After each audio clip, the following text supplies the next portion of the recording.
thank you for having us here today. My name's Katrina Morgan and I'm the Assistant Manager of Circles Initiative, and I'll be talking to you today about the nuts and bolts of Circles at School. But Joe and Sue are here today as parents and their sons are involved with Circles at School, and they'll be giving the real heart of what it is that we do. So we call Circles at School a bit of a bubble on the side of Circles Initiative, and Circles Initiative sits within Community Living Project. Community Living Project offers highly individualised supports to people in the southern area of Adelaide to live good lives, and the Community Living Project has been operating for 30 years and Circles Initiative has been operating for 10 years. So Circles at School. The Circles at School project is a three-year trial funded by the Department of Education and Child Development, independently implemented by the Community Living Project Circles Initiative in conjunction with the Julia Farr Association, Purple Orange. And Julia Farr is a social policy agency with very similar values to Community Living Project. And the Education Department also funded a youth mentoring project at the same time. And Circles at School and the Youth Mentoring Project, we share the same advisory group. So, aim of the trial project. The aim of our trial project is to provide students with a disability in mainstream school and their parents a network of support and belonging, which will assist in strengthening their chances of a successful, inclusive education and participation in their school and local community. So we don't work with students that are in segregated settings, and currently at the moment Circles at School is working with 10 students as well as their parent ally groups. So Circles at School assists students living with a disability at the moment, aged 6 to 18, in mainstream classes in mainstream schools to firstly develop a natural, freely given support network of peers which would complement other formal supports already in place. So we really want the circle in the classroom for the teacher to really utilise that circle as a good support structure around that student. Also to intentionally develop a circle of friends and acquaintances within and beyond their year level class to provide social support. So we want the circles to also spend time together after school and on weekends, so not just within the classroom setting or within the school system, but outside as well. Develop a sense of connectedness to peers their age and surrounding environment, thus reducing the risk of isolation, bullying and exclusion.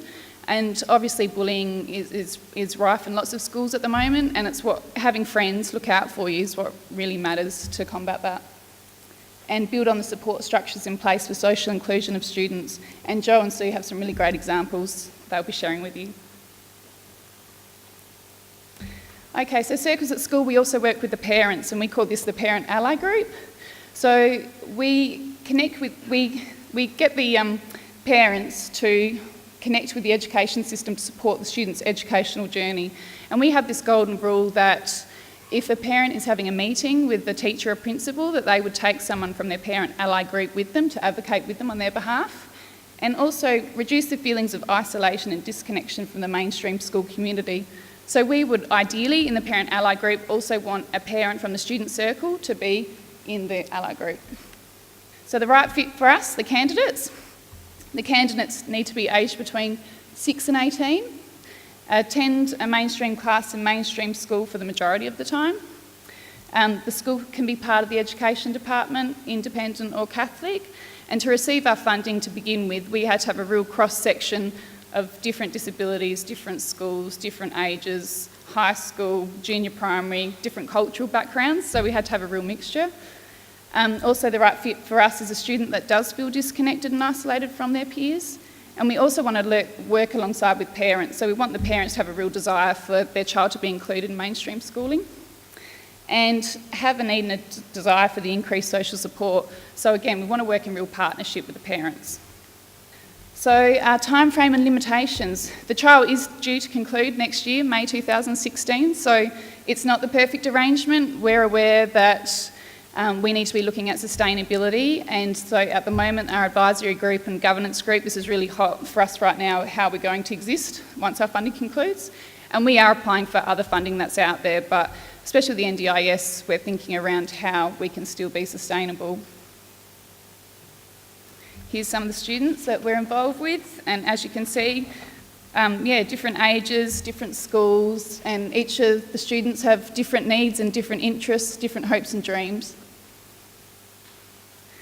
So the facilitator's role is firstly to assist the student to complete a personal profile, and this identifies their hopes and dreams, their gifts and talents, their interests, and this acts as a real guide for the circle. This gives the students real good ideas of what they can do on the weekends, after school, to keep their friendship, to give them a common interest, as well as it's a real purpose for the circle is what they can be working towards.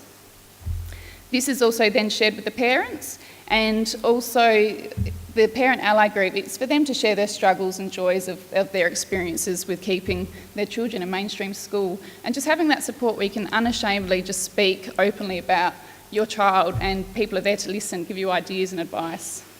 And also the student's personal profile was shared with the parent circle members, so they know what's being worked on. Okay, so here's an example of some get-together notes. So the facilitator also helps the students to put together some get-together notes, and what's included is what was talked about.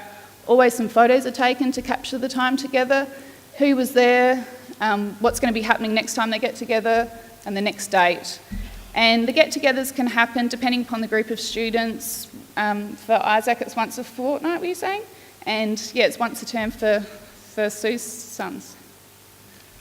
And here's some of the student circles. The student get-togethers sometimes happen in the libraries, outside in the schoolyard.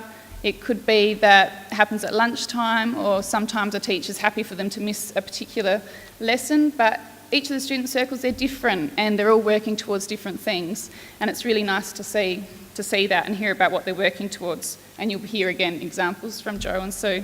Here's some of the parent ally groups, and again, different sizes. The meetings happen in the parents' home, and actually one of the people in one of the parent ally groups is an uncle, and he's also part of our governance group. And until he joined his sister's parent ally group, he had no idea the struggles of what she was going through with keeping her child in mainstream schooling, but also he's there now for the joys of what that group can pull off together.